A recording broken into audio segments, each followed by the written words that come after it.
നിത്യോപയോഗ സാധനങ്ങളുടെ വില കുത്തനെ കൂടിയതിനെ തുടർന്ന് ദുസ്സഹമായി കൊണ്ടിരിക്കുകയാണ് സാധാരണക്കാരായ ആളുകളുടെ ജീവിതം.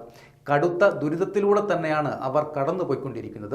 അരി, പച്ചക്കറി, പലവ്യഞ്ജനം തുടങ്ങി ഉപ്പ് തൊട്ട് കർപ്പൂരം വരെയുള്ള എല്ലാ സാധനങ്ങളുടെയും വില വർദ്ധിച്ചു വരികയാണ്. ഭക്ഷ്യവസ്തുക്കളുടെ വിലക്കയറ്റം സാധാരണക്കാരുടെ ജീവിതത്തെ മാത്രമല്ല, കാറ്ററിംഗ് ഉൾപ്പെടെ ഭക്ഷ്യമേഖലയിലും ഇത് പ്രതിസന്ധിക്കിടയാക്കിയിട്ടുണ്ട്. മാസങ്ങൾക്ക് മുൻപ് ഓർഡർ എടുത്ത സാധനങ്ങൾ നൽകാറാകുമ്പോൾ പുതിയ വില ഈടാക്കാനാകില്ല എന്നാണ് കാറ്ററിംഗ് അസോസിയേഷൻ ഭാരവാഹികളും പറയുന്നത്.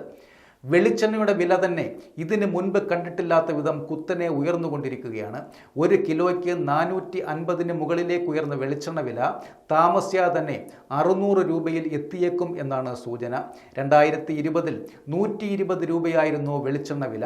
അതാണ് ഇപ്പോൾ 450 കടന്ന് കുതിച്ചുകൊണ്ടിരിക്കുന്നത്. വിലക്കയറ്റം രൂക്ഷമായതോടെ വിപണിയിൽ ഇപ്പോൾ വെളിച്ചെണ്ണയുടെ വ്യാജന്മാരും കൊടികുത്തി വാഴുകയാണ്.